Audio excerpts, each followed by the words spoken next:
Battlefield 2042 first impressions and gameplay. You're going to want to stick around for this. Welcome back to the channel. I am TheBrandonAF. We're going to get right into this. The game is live in early access. I have about 20 hours into Battlefield 2042 on the PC, and as a gamer who's played titles at launch, meaning day one of the original Battlefield, original Call of Duty, Halo, Rainbow Six, I want to talk about the state of Battlefield 2042 and where it fits in. Gameplay, skill-based matchmaking, performance, audio, maps, weapons, hit markers, and just the overall experience. We'll be covering some of the controversial things that, quite honestly, are pretty mind-blowing and a major shame on DICE for the lack of transparency. Let's start with, should you buy it? No, not right now. Do not buy the early access version. Next week, when the game is out for everyone, buy it. I do not like that companies charge extra for early access. To me, it's not acceptable. This is probably the one thing that stands out the most. Other than that, I absolutely love it. My impressions are going to be based on the core Battlefield experience. That is Conquest and Breakthrough. This is where you'll spend a lot of time leveling up your weapons. Now, the gameplay feels like Battlefield. By that I mean the Battlefield experience, which is overall pretty incredible.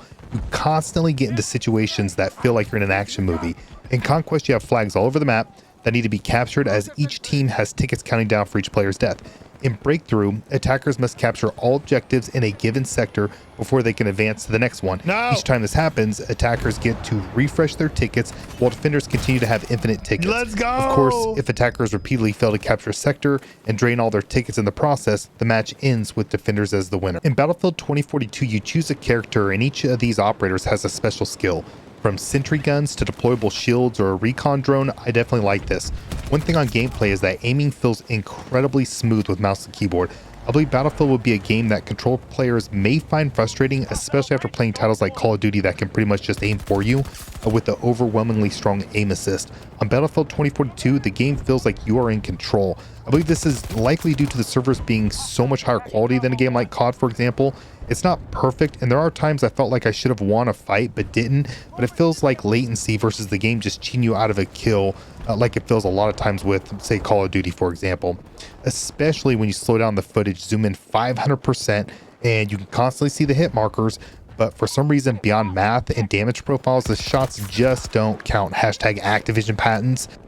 Now, it is entirely possible that the lack of skill-based matchmaking, that higher skilled players just dominate the battlefield, as they should.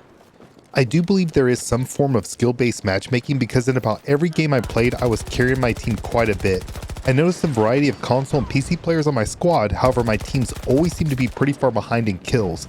I'm speculating that the skill-based matchmaking will even out teams and squads when entering a match, but latency will be the first priority, meaning a higher skilled player will be put into a squad of players that may not be as skilled. This is completely acceptable.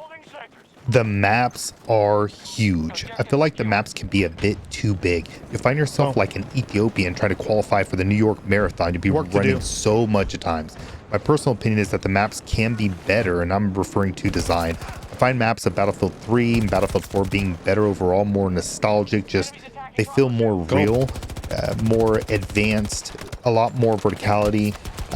Now that's not a diss on the current maps. I just feel like they're so large, they're so spread out, that it can just be overwhelming. Now, you can make things better in this situation as far as spawning with your squad, things like that. And fortunately in Portal, you can play a ton of the maps throughout the Battlefield franchise history. So that is amazing. But I think that's one thing that people will learn in a hurry is that the map just feels super overwhelming and very, very large despite having 128 players on the map. Now let's talk about performance. Let me know in the comments if you'd like some videos on performance. There's been a lot out there.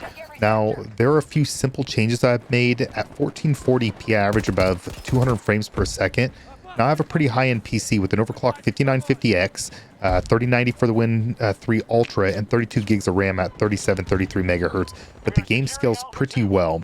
Now, overall, I feel on the PC, the game should be better optimized. Graphically, I do like the visuals. I believe the color choice and the game looking like a PC game without the blur or the feeling like it's a dumbed down console port is obvious. It needs optimization, which I'm certain will come in time. Now, if NVIDIA ever needed a case for DLSS, it's here because you're probably going to want to turn it on. As an aside, this footage was not captured with more ideal settings. Now, audio is interesting. I am a huge audio buff, like big time. The game sounds immersive and alive. Now, I would highly recommend folks out there try the 3D headphone setting. in the audio options. No mistaking footsteps, and DICE did a great job balancing between insanely loud ambient sound like helicopters exploding or buildings falling down or just gunshots in general, and the immersive environmental audio definitely stands out. It's good. It feels alive without overwhelming and making your ears bleed like some of the explosive sounds can do in other titles. Overall, very, very good.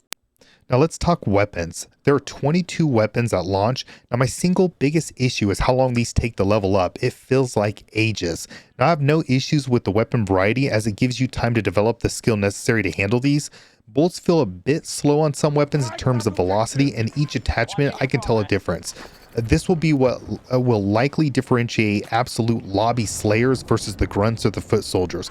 Now make no mistake, if you get a master of any vehicle in your lobby, they will run it, period, unless you counter it. Now games that take lower skill to be successful at, like Call of Duty, there will be some struggles here. You have to lead your shots even with rifles. Now this requires its own set of skills. Now hopefully those in the gaming community, specifically streamers that feel they're exceptional gamers because of the aim assist or animations that break the camera angles against enemy players, give Battlefield some time to adjust, because if they don't give it time to adjust, they're going to hate it. You won't be handed kills in this game because it's poorly optimized and you think you're a god of movement on a 12 Hz tick rate server. People will be shooting back and their bullets will be hitting despite your janky spastic looking around and slide canceling. Now my opinion is a lot of streamers who have been blessed with the training wheels called aim assist are not going to be playing this game as it currently stands. They will get leveled. Weapon aim overall feels precise and extremely good. Now I love the hit markers and the headshot sound. So finally, a few things I'm not happy about. I either missed this or it was purposely hidden, but Battlefield 2042 will not have in-game voice chat at launch. I'm okay with this, but it would be so much better since this game of all games needs in-game communication. It's critical.